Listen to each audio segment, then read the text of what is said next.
आप सभी को नमस्कार। जन सरोकार मंच टोंक द्वारा आयोजित आज के इस कार्यक्रम कविता जब बोलती है में आप सभी का स्वागत है। आज हम डॉक्टर पूरन जोशी जी की रचनाओं पर बातचीत करेंगे, उनके अनुभवों को सुनेंगे। बातचीत की शुरुआत से पहले मैं पूरन जी का परिचय आप सभी के साथ में साझा करना चाहूँगा। डॉक्टर पूरन जोशी पेशे से शिक्षक हैं। उन्होंने कुमाऊं विश्वविद्यालय नैनीताल से भूगोल विषय में पीएचडी करने के बाद अजीम प्रेमजी फाउंडेशन में टीचर एजुकेटर के रूप में कार्य किया।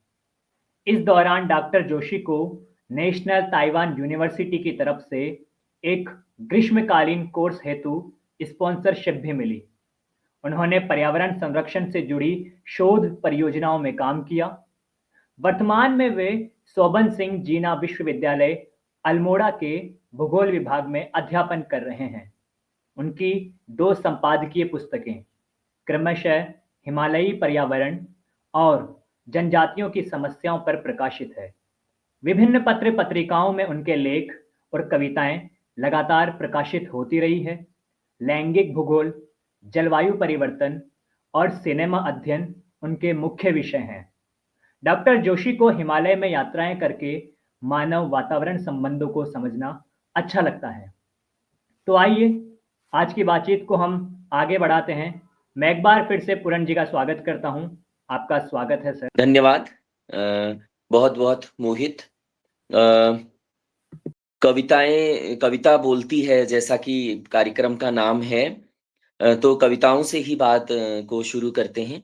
तो ये जो कविताएं हैं, ये किताब तो मेरी कविताओं की अभी आई है, लेकिन मैं कविताएं जब मैं हाई स्कूल में पढ़ता था, 10वीं में मैं पढ़ता था, मैं तब से कविताएं लिखता हूँ और तो लिख रहा हूँ।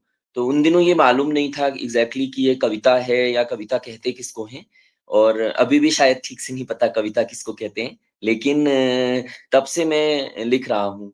उसके बाद बीच में कुछ साल का इसमें व्यवधान आया लेखन में, पढ़ाई के दौरान, और काफ़ी चीज़ें बदली तो नहीं लिखा। लेकिन फिर 2008-9 के बाद जो है, 10 के बाद जब मैं शोध करने लगा तो नैनीताल से, तो फिर से मैंने लिखना शुरू किया। तो अभी जो मेरा ये कविताओं का संग्रह आया है, एक कोना धूप और एक बूंद बारिश, तो इसमें जो कविताएँ हैं वो एक 2008-9 से लेकर के 2022-23 तक की इसमें कविताएँ हैं। 23-24 तक की कविताएँ हैं। और इनको मैं जो ये कविताएँ हैं, ये एकाएक नहीं बनी, इनको मैं एक यात्रा की तरह लेता हूँ, इनका लिखा जाना। क्योंकि अ, कवि, मुझे ऐसा लगता है कि जो कवि जीता है, जो लेखक जीता है, भोगता है, वो उसको लिखता है शायद। क्योंकि भोगा हुआ, जिया हुआ, समझा हुआ ही लेखन होना चाहिए, मुझे ऐसा भी लगता है। कल्पना भी लेखन होता है, कल्पना के लोक में भी हमें लेखन ले जाता है। लेकिन जो मेरी ये कविताएँ हैं और जो मेरी तमाम लेखन है मेरा, वो लेखन जो है एक यात्रा के रूप में मुझे लगता है कि ये एक यात्रा है।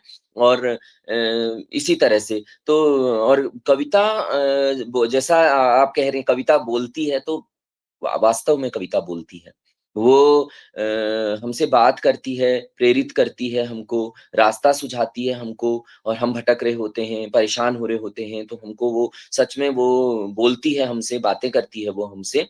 तो इन कविताओं को लिखते समय मेरे साथ ऐसा हुआ है बहुत बार, कि जैसे कोविड पीरियड में कुछ कविताएँ कोविड काल में लिखी गई हैं इसमें, कुछ कविताएँ और दूसरे समयों पर लिखी गई हैं, और कुछ कविताएँ जो हैं यात्राओं के समय लिखी गई हैं। ट्रेन से जब बाहर बाहर देखते हैं हम, और एक अलग दुनिया हमको दिखाई देती है। जब हम ट्रेन में यात्रा करते हैं, रेल में हम जब यात्रा करते हैं, एक दूसरी दुनिया दिखाई देती है हमको। तो कुछ कविताएँ वहाँ लिखी गई हैं। और मज़ेदार बात है कि मैं 2020 तक अपने लिखे हुए को कविता को मैं कविता मानता ही नहीं था। मुझे लगता था कि मैं कुछ लिख रहा हूँ और ये कुछ है जो मैं अंदर से महसूस कर रहा हूँ और मैं लिखता हूँ। मैं उसको और मैंने कहीं उसे छपवाने की भी कोशिश नहीं की कविताओं को 2020 तक। तो 2020 का 19, 20, 21 का जो समय है हम सभी जानते हैं, सब लोग घरों में कैद थे और हम अपना-अपना काम जो थे वो घरों से कर रहे थे। तो ऐसे ही यहाँ पर एक नैनीताल कुमाऊँ विश्वविद्यालय में प्रोफ़ेसर थीं पहले प्रोफ़ेसर उमा भट्ट मैडम, तो वो एक पत्रिका निकालती हैं, उत्तरा उनकी पत्रिका का नाम है।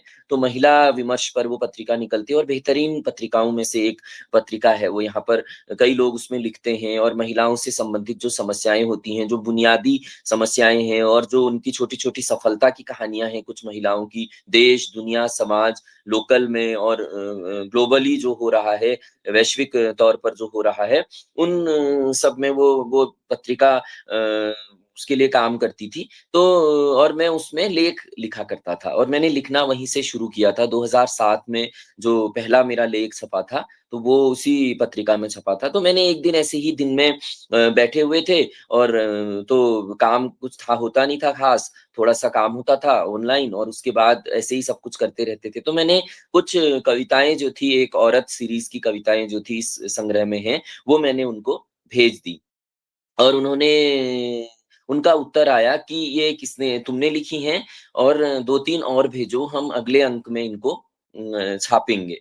तो मुझे यकीन नहीं हुआ कि ये छप रही हैं ये कविताएँ, तो बहरहाल मैंने कुछ कविताएँ उनको फिर भेज दी। और वो वाला अंक उनका ऑनलाइन आया, उत्तरा नाम मैगज़ीन का है, पत्रिका का, वो ऑनलाइन आया और वो कविताएँ वहाँ छप गई। तो उसकी मैं एक कविता पढ़ देना चाहूँगा यहाँ पर। तो ये कविताएँ भी मैंने एक सीरीज़ के तौर पर लिखी हैं और ये कविताएँ मैंने जिस रूप में मैंने औरतों को दुनिया में देखा उस रूप में मैंने इन कवि वैसे मैंने ये कविताएँ लिखी हैं। तो इसकी पहली कविता है ये आज से करीब 12-13 बरस पहले मैंने लिखी है। एक औरत चल रही है अपने खो गए अस्तित्व की खोज में। रात का घना अंधेरा है, अंधेरे से ज़्यादा दुनिया का डर है। वो सोचती है ये रात यूँ ही रहे, सुबह कभी ना हो। सुबह हुई तो मढ़ दिए जाएँगे कई आरोप-प्रत्यारोप उसके दामन पर। लेकिन सुबह को तो आना है और पैदा अभी होनी बाकी हैं कई सीताएँ और अहिल्याएँ। अ, तो ये एक कहानी कहती है ये कविता। एक इसी सीरीज़ की एक दूसरी कविता है, एक औरत जेठ की दहकती दोपहरी में सड़क पर डामर डाल रही है, या इस नपुंसक समाज के मुँह पर कालिख पोत रही है, या लिख रही है इबारत संपूर्ण स्त्री जाति की जीवटता और जिजीविषा की। तो इसी तरह से इस तरह की ये कविताएँ हैं जो एक सीरीज़ के रूप में मैंने लिखी हैं। ये औरत कौन स की वो यात्राएँ कैसे तय कर रही है। एक एक अगली कविता है इसकी, एक अगला भाग है इसका। सड़क के किनारे एक औरत सूखे स्तनों को निचोड़ कर अपने बच्चे को दूध पिला रही है। मानो पूरी दुनिया का पालन-पोषण कर रही है, क्योंकि अब उसने छोड़ दिया है अपनी आँखें निचोड़ना। अ, अगली जो कहानी है वो कहती है लंबे-लंबे डग भरकर एक औरत जा रही है स्कूल में पढ़ाने, अस्पताल में काम करने, बैंकों में सेवाएँ देने, कि जैसे औरत एक ही है और रूप बदल रही है। मानो नाप लेगी इन डगों से सारी दुनिया को। ऐ औरत तुम गिनती जाओ डगों को, अभी तो कुछ ही डग चली हो, नापे जाने के लिए अभी पूरी दुनिया बाकी है। तो इस तरह से ये कविताएँ जो थी उत्तरा में छप कर के आई और तो मुझे थोड़ा-सा क्योंकि वो जो प्रोफ़ेसर हैं, जो मैगज़ीन निकालती हैं, वो वहाँ पर हिंदी विभाग में प्रोफ़ेसर थीं और बहुत अच्छा उन्होंने हिंदी भाषा में काम किया है। तो मुझे महसूस हुआ कि मुझे और कविता को थोड़ा माँजना चाहिए और मैडम ने कविताओं को अगर छापा है, तो मुझे और थोड़ा-सा लिखने की ओर जाना चाहिए और लिखना चाहिए। तो ये यात्रा यहाँ से थोड़ा-सा एक अलग मोड़ लेती है। उसके बाद कुछ कविताएँ मेरी मैंने ऐसे ही उसी बीच मैंने कुछ कविताएँ गाज़ियाबाद से एक मैगज़ीन अपूर्व निकालते हैं, पाखी, उसमें मैंने भेजी और वो कविताएँ वहाँ छप गई वो कविताएँ। तो उन्होंने स्वीकार्य दिया मतलब अपनी स्वीकार्यता दी और वो 1 साल उनको प्रोसेस होने में लगा, उस प्रक्रिया में लगा और वो कविताएँ वहाँ से छप कर के आई और वो अभी मैं उन कविताओं पर मैं बात करूँगा। तो उसके बाद मैं थोड़ा-सा और कविताओं की ओर प्रोत्साहित हुआ कि कविता लिखनी चाहिए और क्योंकि जो छटपटाहट अंदर की थी और जो बेचैनी अंदर की थी और क्योंकि बाहर जो भी घटित होता है वो अंदर आपको महसूस होता है और वो महसूस बेचैनी के रूप में होता है, अगर अच्छी बातें घटित हो रही हैं तो खुशी के रूप में होता है, खराब घटित हो रही हैं तो वो छटपटाहट होती है, कहीं परेशानी होती है कहीं। तो मैंने फिर इस तरह से धीरे-धीरे मैंने फिर से कविताएँ लिखना शुरू किया। तो जो अ अपूर्व ने जो कविताएँ छापी थी वो मैं उसमें से एक कविता मैं आपको अ, सुनाना चाहूँगा। ये जो कविताएँ हैं इसका शीर्षक है इस कविता का अनचिन्हे। तो मुझे हैरत होती है रे पांगर, पांगर एक पेड़ है जो पहाड़ों पर पाया जाता है। बहुत सुंदर पेड़ है, बहुत ऊँचा पेड़ होता है और चौड़ी पत्तियाँ होती हैं इसकी। और मुझे हैरत होती है रे पांगर कि मैं आज तक तुम्हारे इस पीले पतझड़ी रंग पर लिखी कोई कविता क्यों नहीं पढ़ सका। ऐसी कविता जो लिखी जा सकती थी नवंबर-दिसंबर के धूपदार चमकीले नीले दिनों में, जबकि पहाड़ ठंडी उदासी की भूरी चादर ओढ़ लेते हैं।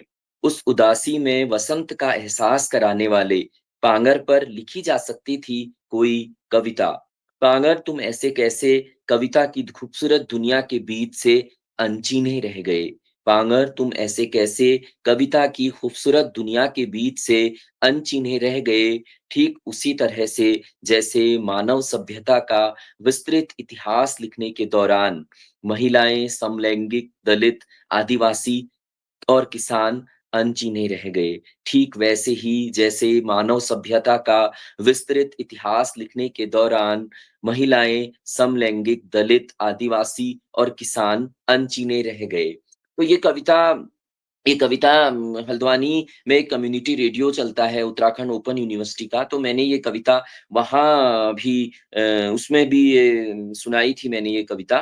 तो ये कविता इस तरह से ये कविता जो थी पाखी में जब छप कर के आई, तो थोड़ा-सा क्योंकि जब कुछ छपता है, हमारा लिखा हुआ लोग पढ़ते हैं और उस पर बात होती है थोड़ा-सा, तो शायद पहले तो जो कविता होती है, वो अंदर ठीक करने के लिए होती है, सबसे पहले। क्योंकि मुझे ऐसा लगता है कि अंदर से जो परेशानी होती है, वो कविता के रूप में जब निकलती है, तो मैं कविता किसी दूसरे के लिए नहीं लिख रहा हूँ। मुझे ऐसा लगता है, मैं किसी दूसरे के लिए कविता नहीं लिख रहा हूँ, मैं अपने लिए कविता लिख रहा हूँ। क्योंकि मैं खुद छूटना चाहता हूँ किसी चीज़ से मैं खुद निकलना चाहता हूँ। इसीलिए मैंने कविताएँ लिखी। कविताएँ मैं किसी और के लिए नहीं लिख रहा हूँ कि मेरी कविता बड़ा बदलाव कर देगी, मेरी कविता बहुत ज़्यादा परिवर्तन कर देगी, क्रांति मेरी कविताएँ ला देंगी। लेकिन मैं अंदर से जो मेरे अंदर जो कुछ बंधा हुआ है, जो मुक्त होने के लिए छटपटा रहा है, शायद मैं उसको मुक्त करने के लिए मैं कविता लिखता हूँ, मेरा ये मानना है और बहुत सारे लोगों का ये मानना हो सकता है और मेरा भी ये मानना है। तो इस तरह से जो ये कविता थी, ये वहाँ से भी बोली और कई सारे लोगों ने मेरे जो साथी हैं और जो साथ में काम करने वाले लोग हैं, उन्होंने इस कविता को मतलब बार-बार सुनाओ और इस तरह की बातचीत में ये कविता आती थी। तो ये कविता थी। एक दूसरी कविता इसी के साथ पाखी ने छापी थी। वो वो छोटी कविता है लेकिन वो पहाड़ के संदर्भों को बताती है। वो पहाड़ को कि पहाड़ में जो परिवर्तन है, जो वक़्त की करवट है, उस पर बात करती है।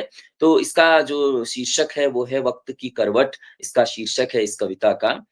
कि पहाड़ी को ढकता हुआ कोहरा, ये बरसातों में लिखी गई कविता है। पहाड़ी को ढकता हुआ कोहरा, मडवे के लहकते चौमासी खेत। मडवा रागी को कहते हैं पहाड़ में। मडवे से लहकते चौमासी खेत, पाथरों के मकान, धुआरे से उठता धुआं, मजदूरी करता कीचड़ में सना, बीड़ी सुलगाता एक मजबूर। 5 मील दूर स्कूल से लौटता भीग के निझूत हुआ लड़का। 5 मील दूर स्कूल से लौटता भीग के निझूत हुआ लड़का। निझूत पूरी तरह से भीग जाना। आग जला के बैठे ग्वाले, 3 घंटे से बैठे गाड़ी के लिए इंतज़ार करते लोग। वो कहते हैं वक़्त बहुत बदल गया है। वो कहते हैं वक़्त बहुत बदल गया है, अब वक़्त से ही पूछना पड़ेगा कि किस करवट बदला है वो। अब वक़्त से ही पूछना पड़ेगा कि किस करवट बदला है वो। तो ये कविता पहाड़ के यथार्थ को कहती है कि पहले तो पहाड़ में सड़कें नहीं थी, अब सड़कें हैं भी तो उन सड़कों में गाड़ियाँ नहीं हैं, पब्लिक ट्रांसपोर्ट नहीं है। क्योंकि सड़कें बनाने से शायद परिवर्तन नहीं आएगा, परिवर्तन आएगा उन सड़कों पे गाड़ियों के दौड़ने से। क्योंकि पब्लिक ट्रांसपोर्ट जब तक सस्ते से सस्ता नहीं होगा, तो ये जो लोग बैठे ही रह जाएँगे और 3-3 घंटे वहाँ इंतज़ार करेंगे।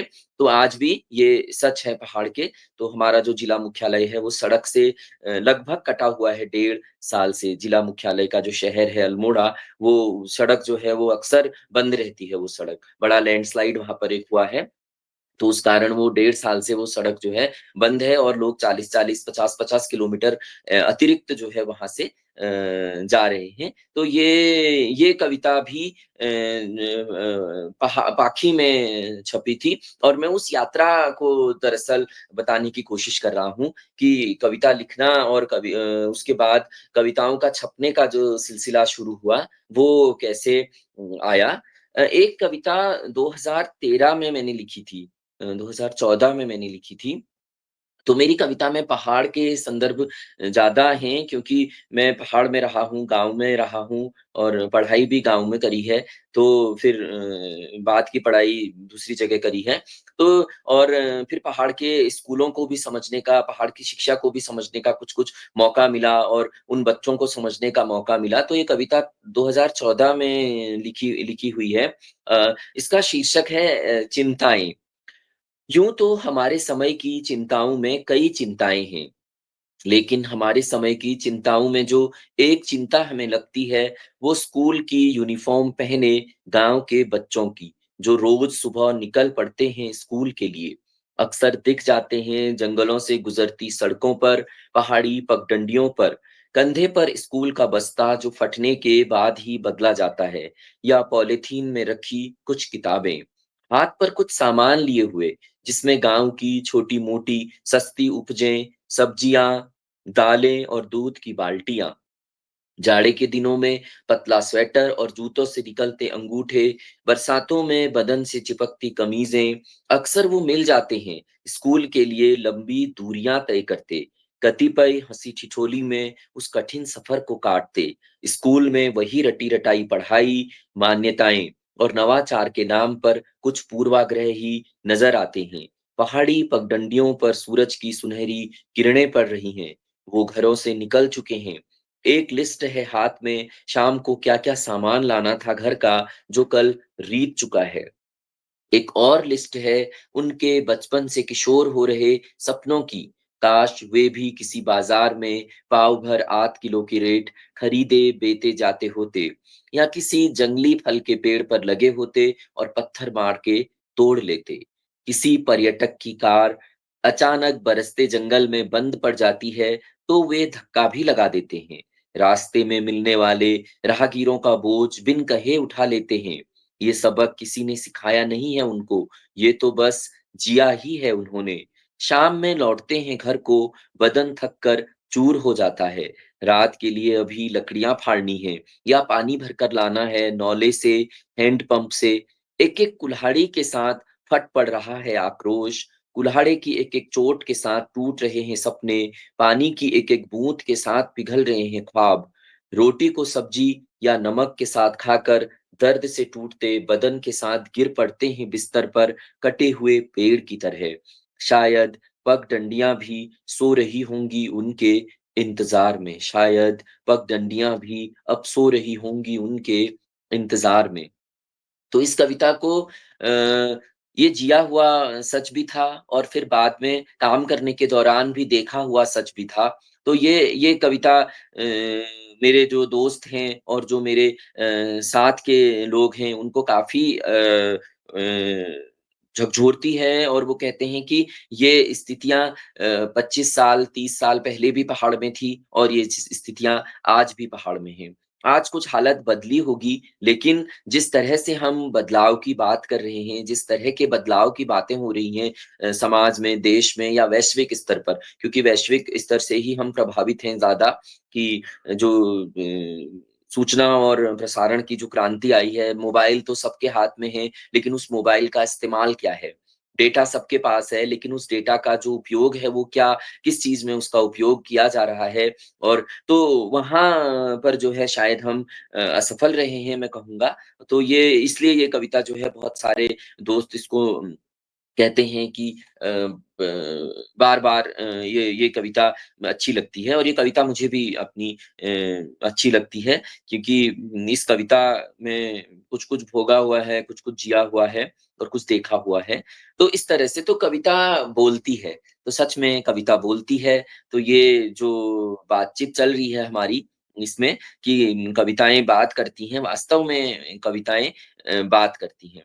तो इस तरह से कविता लिखने का ये जो सिलसिला है ये जारी रहा और चलता रहा और इस संग्रह के रूप में ये कविताएँ सामने आई। और इन कविताओं में पहाड़ पर ये कविताएँ बात करती हैं और लोकतंत्र पर बात करती हैं कि जो लोकतंत्र है वो क्यों होना चाहिए और किसके लिए होना चाहिए ये लोकतंत्र। लोकतंत्र क्यों हो और ये किसके लिए हो, इस पर ये कविताएँ इनमें से कुछ कविताएँ बात करती हैं। कुछ कविताएँ व्यवस्था पर बात करती हैं कि जो व्यवस्थाएँ हैं वो कुछ लोगों के लिए तो हमेशा से काफ़ी चाक-चौबंद और ऐसी रही हैं, परंतु कुछ लोगों के लिए व्यवस्थाएँ कभी बदली ही नहीं हैं। कि कुछ लोग जो हैं वो आज भी वैसे ही हैं और वो आज से उनके जो पूर्वज आज से 50 साल, 100 साल पीछे चले जाएँ और उससे पीछे चले जाएँ, तो वो वैसे ही हैं। तो एक कविता जो है मैं हमेशा से मतलब क्योंकि मैं उसी तरह किसान तबका है, मैं मुझे उसके लिए बड़ी चिंता होती है। मुझे उसके बच्चों की बड़ी चिंता होती है और मैं उसको शायद मैं कुछ कर नहीं पाता हूँ। उम लेकिन कहीं भी अगर मैं उनके साथ अत्याचार देखता हूँ, तो मैं शायद अंदर से मुझे पीड़ा लगती है मुझे पीड़ा और वो आज से नहीं लगती है, मुझे बहुत शुरू से लगती है वो पीड़ा। तो एक कविता लिखी थी उत्तराखंड में 2023 में नवंबर दिवाली के टाइम पर कुछ मज़दूर जो थे, करीब 20 से ज़्यादा 20-25 से ज़्यादा मज़दूर जो थे, वो एक सुरंग में फँस गए थे। तो और दिवाली जो थी वो उनकी दिवाली भी सुरंग के अंदर ही रही। तो क्योंकि मज़दूर होंगे तो देश का काम चलेगा, हम सब जानते हैं इस बात को। बिना मज़दूरों के वो संभव ही नहीं है कि जितने भी निर्माण कार्य चल रहे हैं हमारे देश में। लेकिन क्या उन मज़दूरों को दिवाली के दिन ही छुट्टी दी जानी थी? 3 दिन पहले, 2 दिन पहले जैसे सब लोग दिवाली पर छुट्टियाँ होती हैं, उनको क्यों नहीं छुट्टियाँ दी गई और उनकी छुट्टी क्यों नहीं होती है उन मज़दूरों की? तो उस पर ये उन उन उनके लिए ये कविता लिखी थी, वो उस जगह का नाम सिलक्यारा था, जहाँ ये घटित हुआ, जहाँ ये पूरा प्रकरण हो चल रहा था। तो घुप सिलकारा के लिए, घुप अंधेरा है, उम्मीदें हर ओर हैं।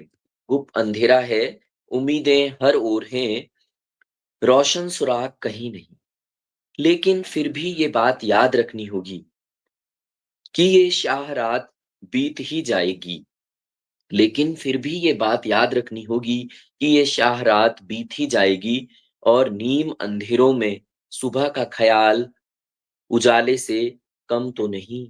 नीम अंधेरों में उजाले का ख़याल किसी सुबह से कम तो नहीं। तो इस तरह से ये कविता जो है उन मज़दूरों को समर्पित थी और बाद में भले ही प्रशासन ने और सरकार ने उन मज़दूरों को सकुशल वहाँ से निकाल लिया गया था, वो एक सफलता थी हमारी।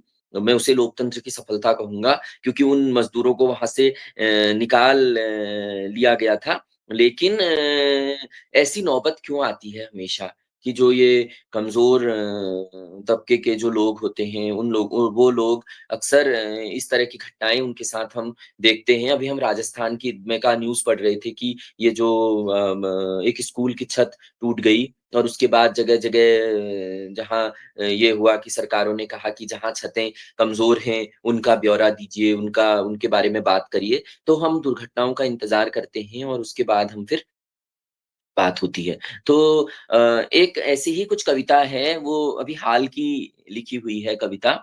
अ, दुनिया की सबसे अच्छी खबरों में से 2 जो सबसे अच्छी खबरें हैं।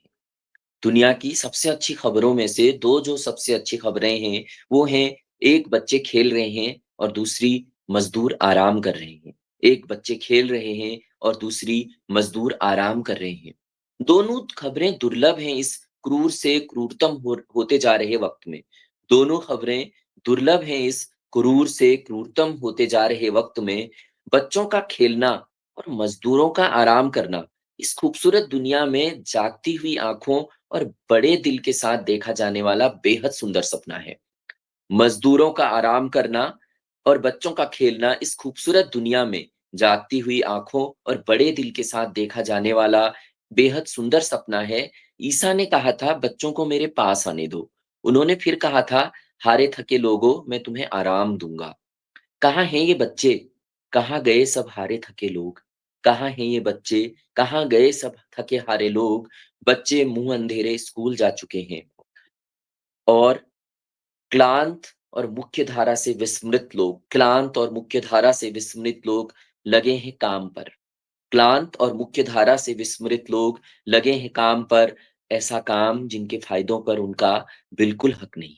ऐसा काम जिनके फ़ायदों पर उनका बिल्कुल भी हक नहीं। तो इस तरह से जो ये कविताएँ जो हैं वो सच बोलती हैं, उनके बारे में बोलती हैं जो जो जिनकी अपनी आवाज़ नहीं होती है। क्योंकि काफ़ी सारे लोगों की आवाज़ ही नहीं होती है। बोलना अलग बात है, आवाज़ होना दूसरी बात है। तो ये कविताएँ ये काम करती हैं और मेरे खुद के लिए कविताओं ने ये काम किया है। क्योंकि मैं भी उन्हीं लोगों में अपने को मानता हूँ जिनकी आवाज़ नहीं है। बोलता तो हूँ लेकिन बहुत बार आवाज़ नहीं आती है। तो ये कविताएँ जो हैं मेरे लिए मेरी आवाज़ बनी है बहुत बार। क्योंकि जब मैं बोल नहीं पाया, मेरी आवाज़ ही नहीं निकल पाई, तो मेरे लिए बोली हैं ये कविताएँ। तो इस तरह से ये कविताएँ हैं। तो मैं बात कर रहा था कि कविताएँ किस पर लिखी हैं मैंने कविताएँ। बच्चों के लिए मैंने कुछ कविताएँ लिखी हैं कि जो बच्चों की दुनिया जो है कैसे अभी सिमट रही है। कि किस तरह से जो बच्चे हैं वो वर्तमान समय में उनके खेलने की जगहें सिकुड़ रही हैं, बच्चों के खेलने की जगह। उनके खेल कम हो रहे हैं। उनके वो खेल जो सच में उनको मज़ा देते हैं, वो खेल खत्म हो रहे हैं।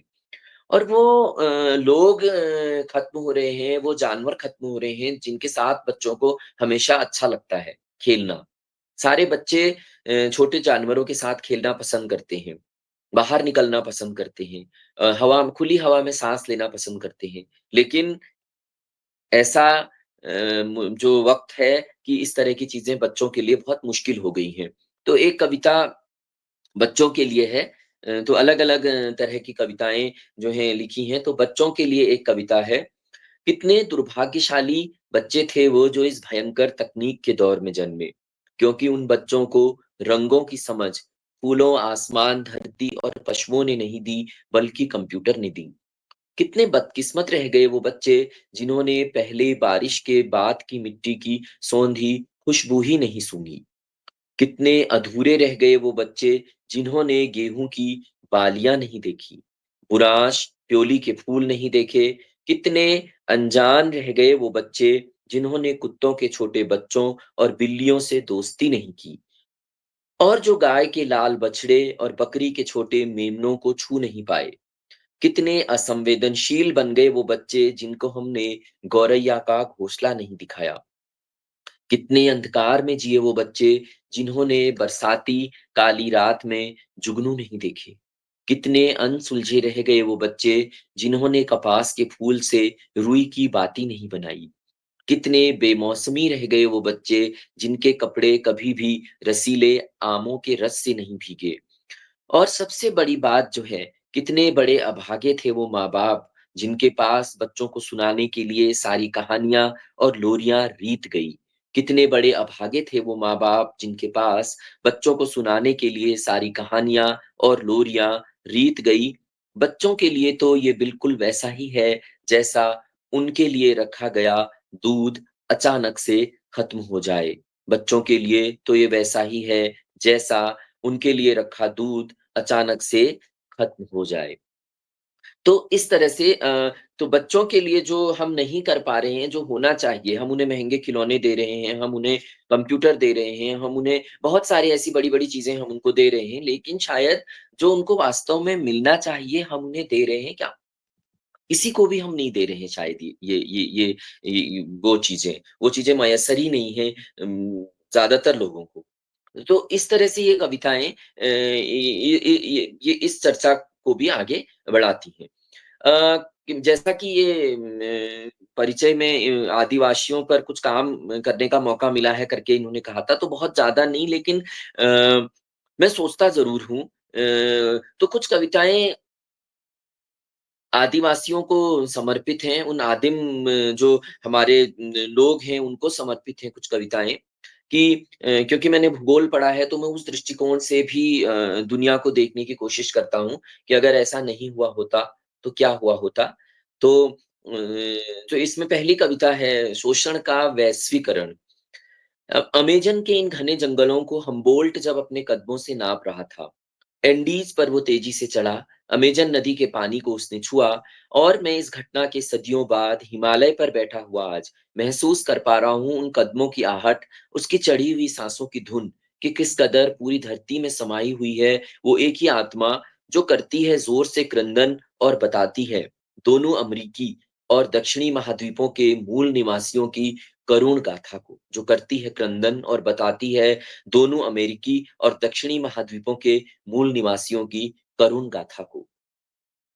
हम सब जानते हैं कि किस तरह जो उपनिवेशीकरण का जो दौर था और जो किस तरह ऑस्ट्रेलिया, न्यूज़ीलैंड और दोनों अमेरिकी जो महाद्वीप थे, उस पर एक अधिकार जमाया गया और जो मूल निवासी थे, उनको खदेड़ दिया गया और ये मूल निवासियों को खदेड़ दिए जाने का क्रम आज भी दुनिया के किसी न किसी कोने में, कहीं न कहीं, किसी न किसी रूप में जारी ही है।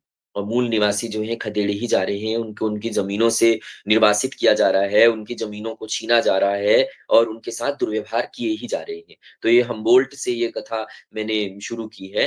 हम्बोल्ट एक जर्मन यात्री था, ज्योग्राफ़ी में उसका काफ़ी काम है। उनको मॉडर्न ज्योग्राफ़ी का पिता भी कहा जाता है। लेकिन अगर वो वहाँ नहीं गए होते, लेकिन कोई और गया होता। और अभी भी कोई न कोई कहीं जा रहा है और उन मूल निवासियों के साथ, उनके अधिकारों के साथ, उनके हक-हकूकों के साथ छेड़ा-खानी हो ही रही है। अगली कविता वो बस्तर के घने नम जंगलों में रहते हैं, जिनकी नमी रहती है उनके मन में। बदन भी मेहनत के पसीने से नम है जिनका। ऐसी नमी जो नम तो है, लेकिन ठंडी नहीं। बस्तर के जंगलों के पेड़ जिनके देवता हैं। पेड़ों की सभी चीजें उनके लिए प्रसाद हैं। मासूम जंगली जानवर जिनके सहचर हैं। बारिशों में जब पूरा जंगल दलदल हो जाता है, तब भी ये धरती पुत्र बेधड़क विचरते हैं वहां। वो नमी इनकी आंखों से बह निकलती है जब देखते हैं महुआ के भरे पूरे पेड़ों को। फिर नजर पड़ती है निर्मम ठेकेदार पर, जो खड़ा है वन्य फसल के औने पौने दाम देकर। अब वीर धरतीपुत्र बिल्कुल बेबस है व्यवस्था के पंक्चर पहियों के आगे। अब वीर धरतीपुत्र बिल्कुल बेबस है व्यवस्था के पंक्चर पहियों के आगे। आदिवासी माँ की पीठ पर कसकर बंधा हुआ बच्चा जो रोता नहीं है बिल्कुल, जब तक उसकी माँ काम खत्म नहीं करती। पीठ के झूले में सीख लेता है अनजाने ही जीवन के झंझावातों को झेलना। गांव की दाई ने जब कहा था कि लड़की हुई है तो उसका बाप झूम उठा था। पूरी रात बैठकर सबने माधवी पी थी। कुछ ही मौके हैं खुशियां मनाने के। बाकी का जीवन तो प्रतिदिन अपने संसाधनों के छीने जाने के डर से लड़ने में ही गुजर जाता है। बाकी का जीवन तो प्रतिदिन अपने संसाधनों के छीने जाने के डर से लड़ने में ही गुजर जाता है।